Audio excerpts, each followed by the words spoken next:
Olá, meu amigo e minha amiga, você que acompanha o nosso canal. Hoje faremos mais um estudo aqui sobre Gênesis. Hoje fazendo a análise de um argumento da crítica literária sobre o livro de Gênesis, mais especificamente sobre o relato do dilúvio, sobre a perícope do dilúvio. A perícope do dilúvio ali se dá do capítulo 6, verso 1 até o capítulo 9, 29 do livro de Gênesis, o livro de Bereshit, primeiro livro da Bíblia hebraica.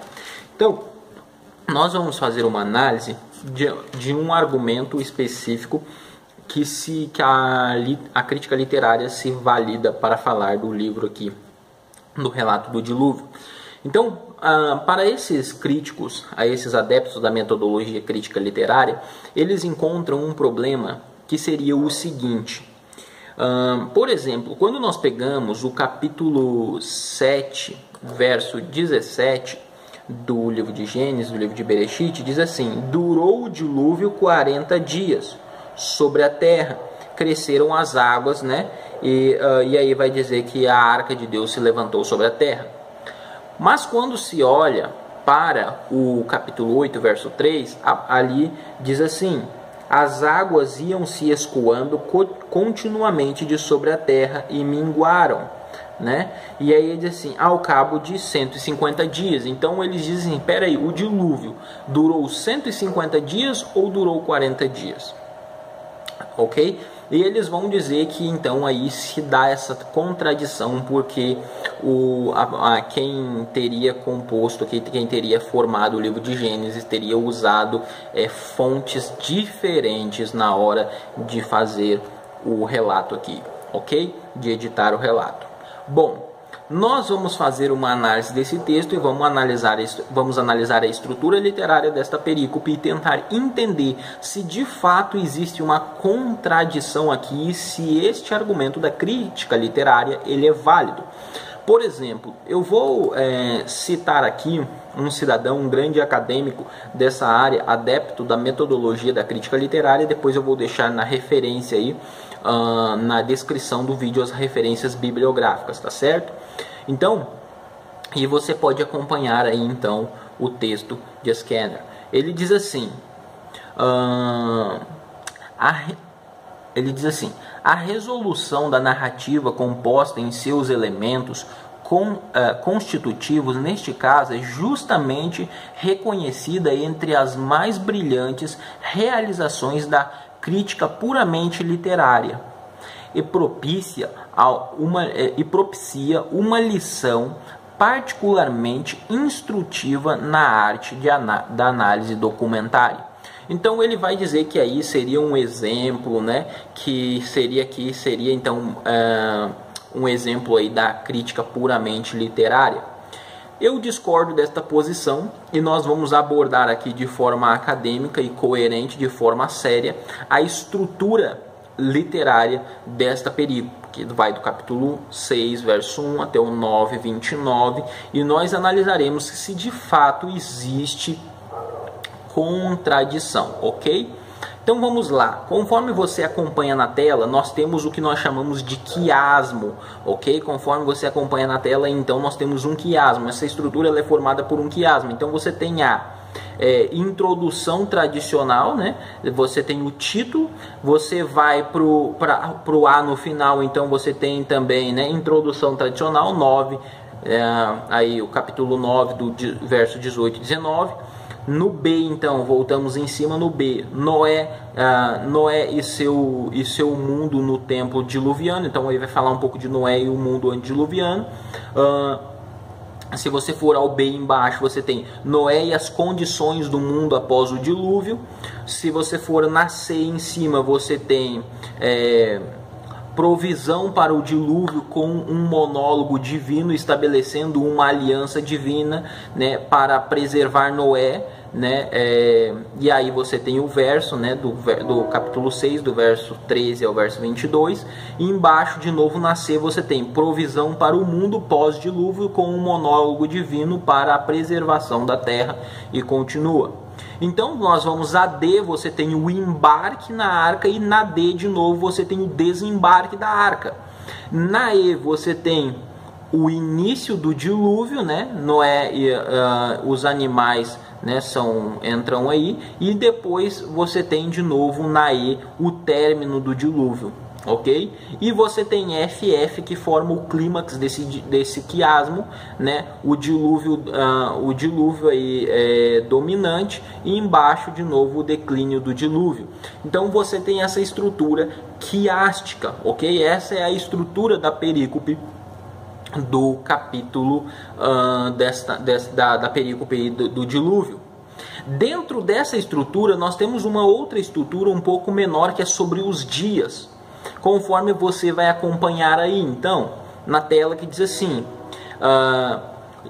7 dias pela espera do dilúvio, capítulo 7, verso 4. Se você descer lá embaixo de novo, tem 7 dias de espera. Se você sobe em cima de novo, você tem 7 dias de espera pelo dilúvio. Se você desce embaixo, 7 dias de espera de novo. Se você vai mais em cima, então 40 dias de inundação. Se você vai embaixo, 40 dias de espera. E o clímax, então, dias de água dominante e dias de água em declínio. Então você tem uma estrutura literária muito bem arranjada e muito bem sofisticada. O que acontece? Você tem uma estrutura aqui demonstrando para toda uma organização, para demonstrar como funcionou o dilúvio. Tudo muito bem organizado. A questão é que o dilúvio ele não durou apenas 40 dias. O dilúvio ele durou 150 dias. Só que os 40 dias eles estão dentro dos 150 dias. Veja, se nós olharmos, por exemplo, para o capítulo, então aqui para o capítulo 7, nós olharmos para o verso 4, diz assim: porque daqui a 7 dias farei chover sobre a terra, durante 40 dias e 40 noites, e da superfície da terra, né, ele continua, né, exterminarei todos os seres que fiz. Então ele fala que vai chover 40 dias e 40 noites. Se nós olharmos agora no verso 11, diz assim: no ano 600 da vida de Noé, aos 17 dias do segundo mês, neste dia rompe-se todas as fontes do grande abismo, e as comportas do céu se abrirão, e houve copiosa chuva sobre a terra durante 40 dias e 40 noites. Então veja, o dilúvio ele começa aos 17 do segundo mês, E o que está acontecendo aqui? Inclusive, se nós olharmos no verso 8, verso 4, diz assim: no dia 17 do 7º mês, a arca repousou sobre as montanhas de Ararat. Então, logo 7 meses depois, você tem no mês 7, no mês 7, você tem 5 meses então aí, porque no verso 11 diz que o dilúvio começa no segundo mês, e no capítulo 8, verso 4 diz que ele termina no 7º mês. Então você tem 5 meses de 30 dias, você tem 150 dias, ok? 150 dias. O que acontece? A chuva de 40 dias e 40 noites que foi prometida, onde a água seria derramada copiosamente, ela começa no dia 17, ok? Ela começa no dia 17 do segundo mês e ela chove durante 40 dias e 40 noites. Vai terminar esses 40 dias e 40 noites de chuva. Só que a água ainda continua sobre a terra. Ok? A água continua sobre a terra. Então você tem um momento que Noé vai liberar um pombo, ele vai lá, ele vai procurar o lugar para pousar, não vai achar, ele vai voltar e tudo mais. Então esses 40 dias eles estão dentro dos 150 dias, dentro dessa estrutura complexa.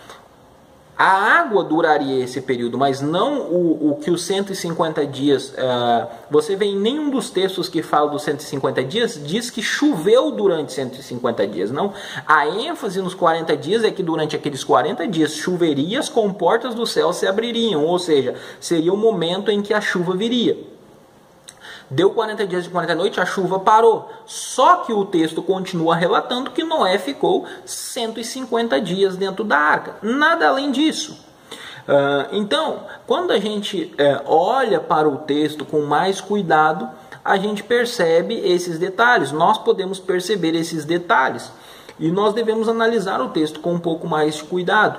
Então, desta forma, este argumento da crítica das fontes, para mim, ele é inválido. Ele é inválido porque ele não leva em conta a estrutura, a macroestrutura da perícope, nem a microestrutura da perícope que eu mostrei para vocês aí, que são essa estrutura dos 7 dias, 2 de 7, depois 2 de 40 dias, e aí o clímax, os 150 dias.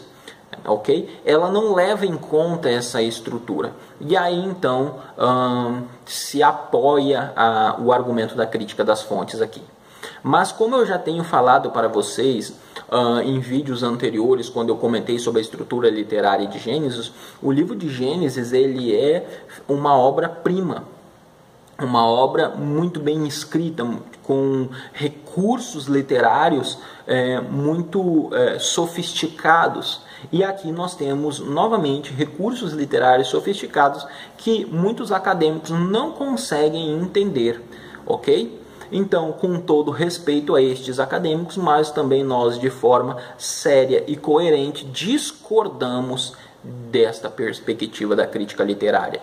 E é uma das análises que nós podemos fazer da crítica literária, entre várias outras críticas que elas fazem às narrativas, que nós poderíamos demonstrar que não se sustentam através das estruturas narrativas que os livros são escritos, mais especificamente, por exemplo, como nós estamos tratando aqui, a Torá e o livro de Gênesis. Ok? Até o nosso próximo vídeo. Lehitraot.